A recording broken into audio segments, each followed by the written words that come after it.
नमस्ते दोस्तों, मैं राजेंद्र खनकर आज आपको फोरआर्म्स के लिए वर्कआउट बताऊंगा।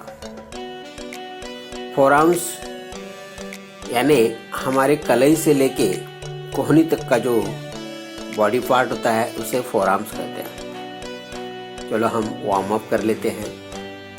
फिंगर ग्रिप हर एक गेम के लिए वार्म अप जरूरी होता है और फोरआर्म्स हमारी कलाई, उंगलियां जो ग्रिप रहती है यह हर एक गेम के लिए बहुत ज़रूरी है।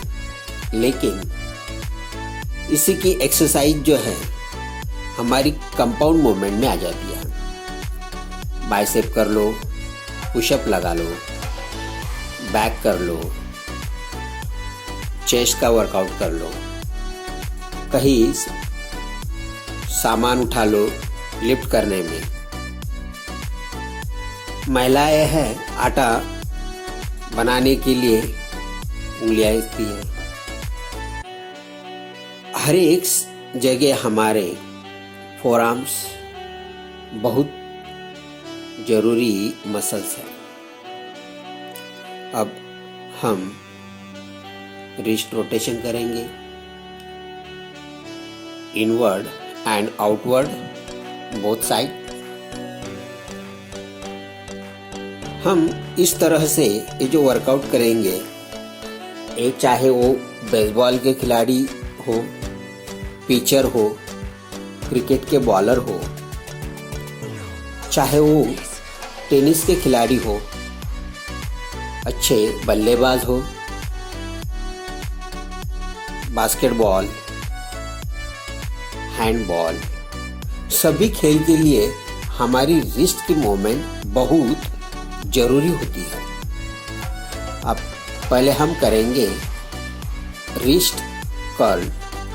इसी के अंदर हम अभी 2 किलो का एक डंबल्स दिया हुआ है। उसी के अंदर हम एक कॉर्नर में पकड़कर हथेली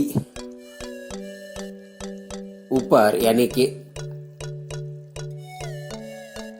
ऊपर की तरफ रखकर उसे अंदर ट्विस्ट करना है और अंदर ट्विस्ट करके हम 1 या 2 सेकंड वहाँ होल्ड करते हैं। जो हमारे कोहनी के ऊपर का हिस्सा होता है उसी के ऊपर ज़्यादा प्रेशर आता है और हमारे इंटरनल मसल्स डेवलप होते हैं। हमारे बेसबॉल के पिचर हो, क्रिकेट के बॉलर हो, जो गेंद घुमाने के लिए इन लोगों को जो पावर लगती है उसी के लिए हमारे अंदर के जो टिश्यू है, मसल्स है, वो डेवलप करने के लिए फोरआर्म्स कर्ल जरूरी है। चाहे वो बॉल स्लाइडर डालना हो, स्लोअर डालना हो, फास्ट डालना हो, कर्ल डालना हो, उसी के लिए ये रिस्ट कर्ल बहुत जरूरी है। ये मूवमेंट जो है, ये एक्सरसाइज हम 10 से 12 रिपीटेशन करेंगे। 2 बार करना है और हफ्ते में 1 या 2 बार करते हैं। जैसे कि हम बाइसेप और बैक लगाते हैं उस समय तो कंपाउंड मूवमेंट में इसके ऊपर ज़्यादा एक्सरसाइज होती है, लेकिन हम उसी के ऊपर ध्यान देना चाहिए। दूसरा वर्कआउट है हमारा रिस्ट रिवर्स कर्ल। इसी के अंदर हमने एक रस्सी ली हुई है, 2, 3, 4 अपने पावर के हिसाब से, जो हमारी पावर है उसी के हिसाब से एक छोटी प्लेट लेना है। मैंने अभी ये लोहे का रॉड लिया हुआ है, आप वुडन का ले सकते हो या MS पाइप भी ले सकते हो। उसी के ऊपर एक करके हम रिवर्स कर 1 मिनट तक करेंगे। उसी का बहुत अच्छी तरह से फायदा होगा और ये भी हमें हफ्ते में 2 बार करना है। तीसरी मूवमेंट है, हमने जो डंबल्स था वो एक साइड में प्रेशर डालने के लिए, जो हमारा फोरआर्म्स का ऊपरी हिस्सा होता है उसी के ऊपर ज़्यादा प्रेशर आता है। चाहे वो बल्लेबाज हो, हम देखते हैं क्रिकेट के बल्लेबाज होते हैं, जब सेंचुरी लगा देते हैं, सेंचुरी लगाने के बाद वो हमें सलामी देते हैं बल्ला उठाकर, तो उसी के अंदर हमारी रिस्ट की स्ट्रेंथ यानी कि पावर दिखाने में आता है।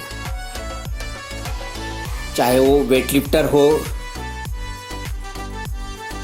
स्नैच लगाना हो, हर एक के लिए एक कलाई बहुत मजबूत होना जरूरी है। ये भी हम 8 या 10 बार करेंगे। 2 बार रिपीटेशन करना है, 2 सेट लगाना है उनके। उसी के बाद हम हफ्ते में 1 या 2 बार करते हैं। अभी ये रबिंग एक्सरसाइज दिखा रहा हूँ। जो हमारी छोटी उंगली होती है उससे लेके पॉइंटर तक, वो जो अगला हिस्सा है उसी के ऊपर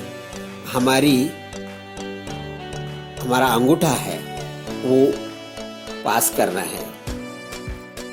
उसी के से हमारे जो इंटरनल मसल्स होते हैं फोरआर्म्स के, मैंने जो 2-3 बार दिखाया कहा, उसी का मूवमेंट होता है।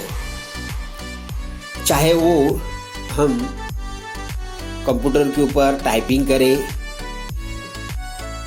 हर एक के लिए ये मूवमेंट जरूरी है। यही नहीं, जो बॉडी बिल्डर होते हैं उनके लिए जरूरी है। अब हम स्ट्रेचिंग करेंगे। हथेली पूरा हमारा दाहिना हाथ स्ट्रेच करके हथेली जमीन की तरफ 90 डिग्री में मुड़ेंगे और दूसरे हाथ से पीछे खींचना है।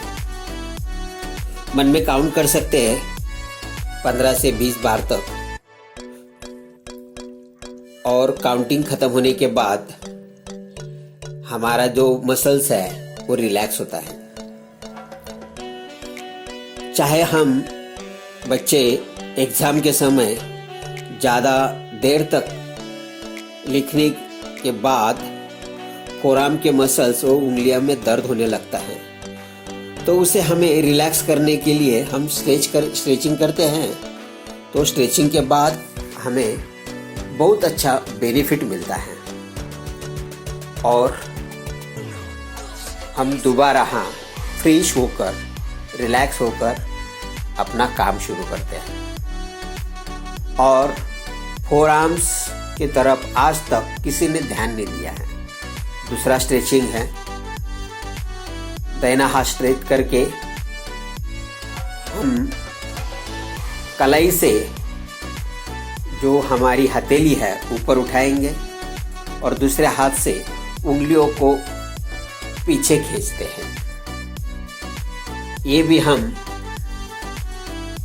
मैक्सिमम 30 सेकंड तक करेंगे या काउंटिंग 20 तक करेंगे। और पूरा हमारा फोरआर्म्स का ऊपर का हिस्सा है, कलाई का है, इसमें हम जो फ्लेक्सिबिलिटी है वो ज़्यादा बढ़ जाती है और यही हम इसी के ऊपर ध्यान देना जरूरी है। अब हम हमारी हथेली जो है नीचे की तरफ मोड़कर, जो हमारी नकल्स होते हैं, नकल्स के ऊपर दूसरे हथेली से प्रेस करके उसे स्ट्रेच करते हैं।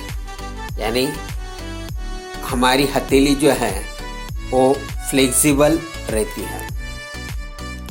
इस तरह से हमारा आज का ये फोरआर्म वर्कआउट कंप्लीट करते हैं और आप ये प्रयास कीजिए वो आपको ये मेरा फोर आर्म्स वर्कआउट अच्छा लगा तो लाइक कीजिए।